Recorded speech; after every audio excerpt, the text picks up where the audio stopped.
verses 6 to 13. The first scripture reading from Jeremiah 32, 30 through 40. They shall be my people, and I will be their God. I will give them one heart and one way, and they may fear me for all time, their wives and the good of their children after them. I will make an everlasting covenant with them, never to go back from doing good to them, and I will put the fear of me in their hearts, so that they may not turn from me. The second reading is from First Corinthians Okay, we got back to it. love never fails, but as for prophecy, Oh, how they skip part? as for tongues, it will come to an end. For we know only in part, and we prophesy only in part. But when the complete comes, the partial will come to an end. When I was a child, I spoke like a child, I thought like a child, I reasoned like a child. When I became an adult, I put an end to a childish way. For now we see in a mirror, but then we will see face to face. Now I know only in part. Then I will know fully, even as I have been fully known. And now faith, hope, and love abide. These three, and the greatest of these is love. This is the gospel.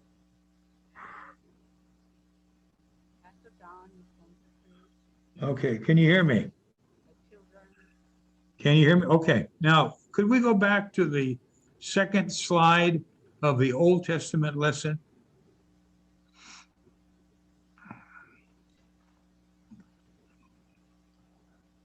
The second slide, yeah. And I can see it on the screen down there, but I can't read it. There should be a phrase on that section where God says, the people keep saying, the burden of the Lord or the burden of Yahweh. And that part of that scripture, when I first saw it, just blew my mind, because God is threatening Israel that if they don't stop saying that he's going to just destroy them. He's going to give up on them and leave them. And that's the stronger language than I had seen anywhere in the Old Testament. So I looked up the meaning of the phrase, the burden of the Lord. And what I found is that phrase was what false prophets used to make their prophecy seem more true. And that it was a way of their saying, what we're saying is a burden on the Lord. The burden of the Lord is to bring you this message. And it made it that much authoritarian, even though what they were saying was not what God was trying to say to the people. And when I realized what that meant, I saw how pertinent it is to our own time.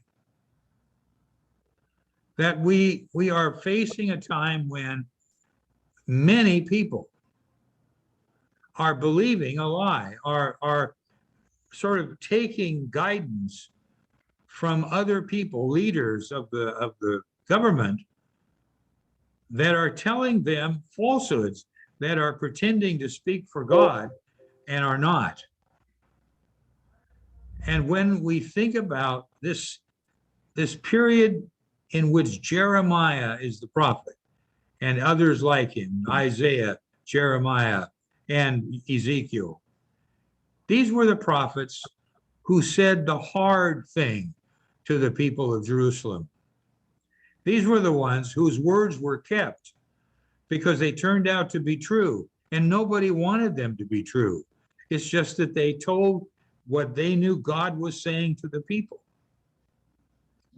And what strikes me is that we may be in that kind of time now, whether we like it or not, where because so much of the church has forgotten the gospel, when so much of the church is so filled with judgment and divisiveness and the desire to have power,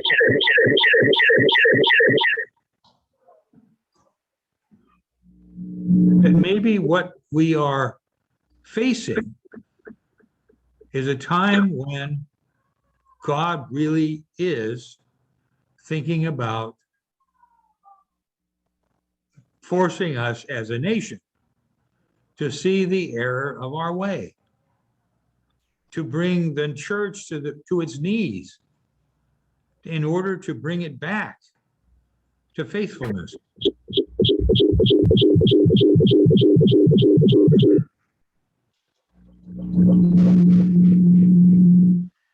Let me talk a little bit about what I think separates the two visions for the future that face us.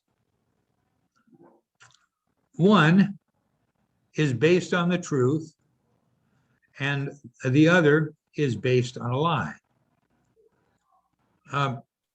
Both sides say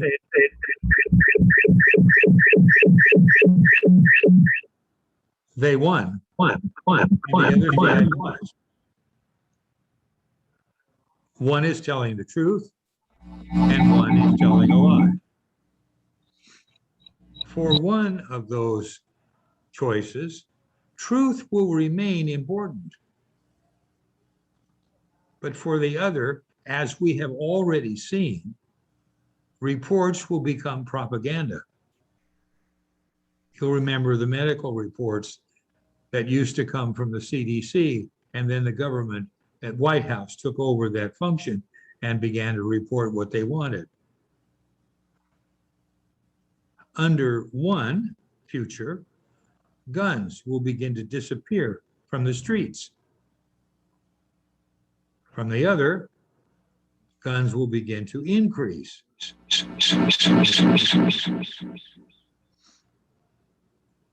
For the one, the Department of Justice will implement the nation's justice. In the other, the Department of Justice will serve the president as he sought to make happen already.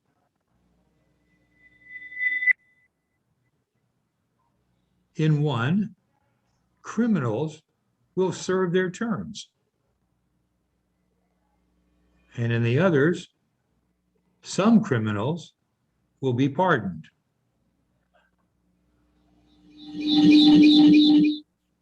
In one choice, the military will protect the nation. And in the other, the military will simply step aside. In one, the civil youth groups will be taught loyalty to the nation, like the Boy Scouts and Cubs and other groups that we have.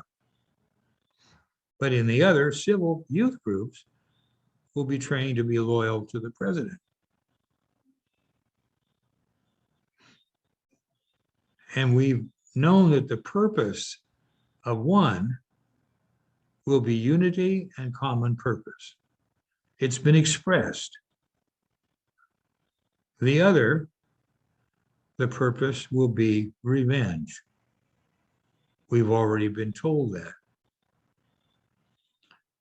You see that this is a moment where we face the possibility that God has to do something to shake us back to Him.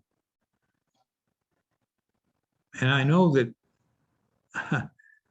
I hate to say these things, but I think about how the people of Jerusalem must have felt at their time, how badly they must have felt that God would protect them, how badly they must have felt that all the promises God had made through the generations would surely stand firm.